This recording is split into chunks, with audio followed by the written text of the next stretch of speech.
తిరుపతి శ్రీ గోవిందరాజ స్వామివారి ఆలయంలో గురువారం ఉదయం కోయిల్ ఆళ్వార్ తిరుమంజనం ఘనంగా జరిగింది. ఆలయంలో మే 16 నుండి 24వ తేదీ వరకు బ్రహ్మోత్సవాలు జరగనున్న విషయం తెలిసిందే. బ్రహ్మోత్సవాల ముందు కోయిల్ ఆళ్వార్ తిరుమంజనం నిర్వహించడం ఆనవాయితీగా వస్తోంది. ఈ సందర్భంగా ఉదయం 6:30 నుండి 9:30 వరకు కోయిల్ ఆళ్వార్ తిరుమంజనం చేపట్టారు.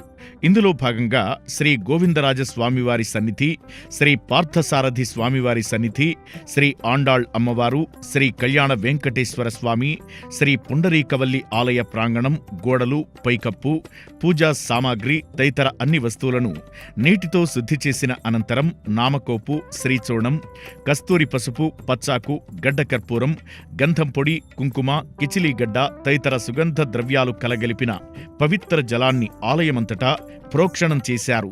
అనంతరం భక్తులను ఉదయం 10 గంటల నుండి సర్వదర్శనానికి అనుమతించారు. ఈ కార్యక్రమంలో తిరుమల శ్రీ శ్రీ శ్రీ చిన్నజీయర్ స్వామి, ఆలయ deputy EO Shrimati Shanti, AEO Shri Munikrishnareddy, superintendent Shri Narayana, temple inspector Radhakrishna, అర్చక బృందం పాల్గొన్నారు.